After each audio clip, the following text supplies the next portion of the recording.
Hey guys, we are going to talk about solving radical equations. This is going to be like intro, and then on Wednesday we're going to get into harder versions.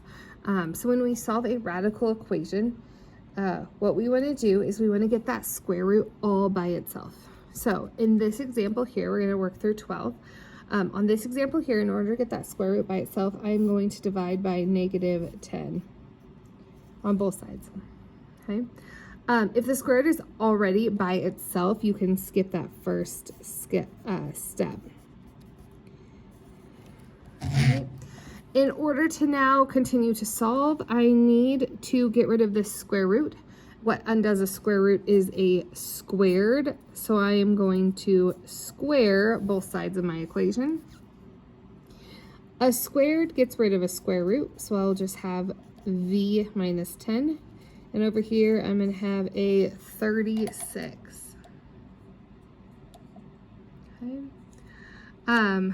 Then I need to just finish solving my problem.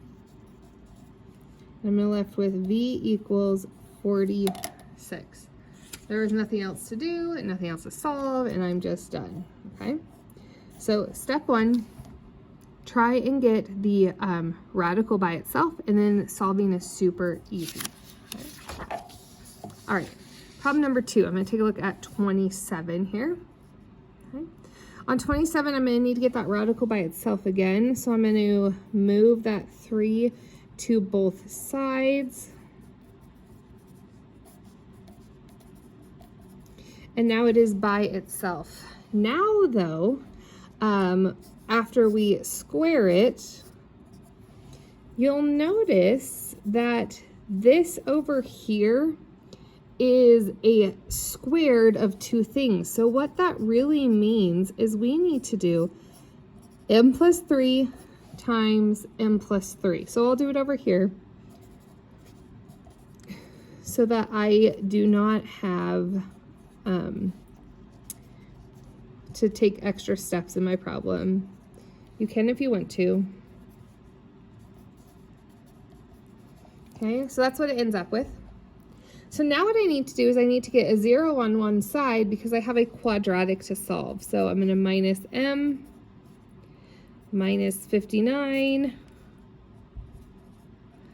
And I have left with 0 equals m squared plus 5m minus 50.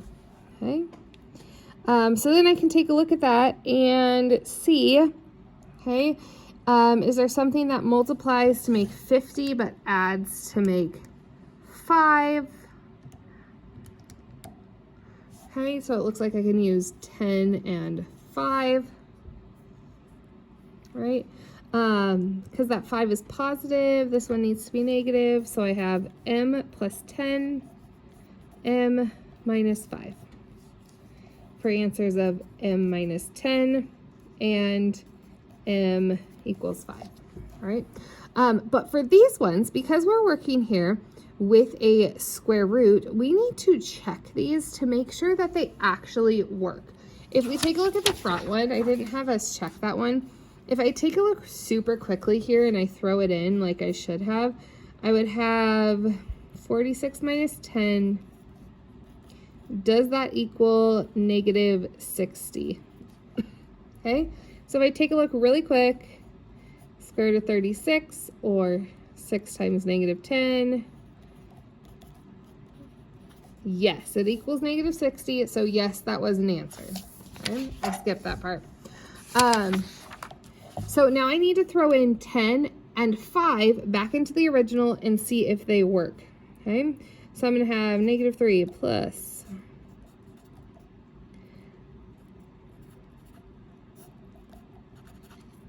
I'm going to throw in 10, and I'm also going to throw in 5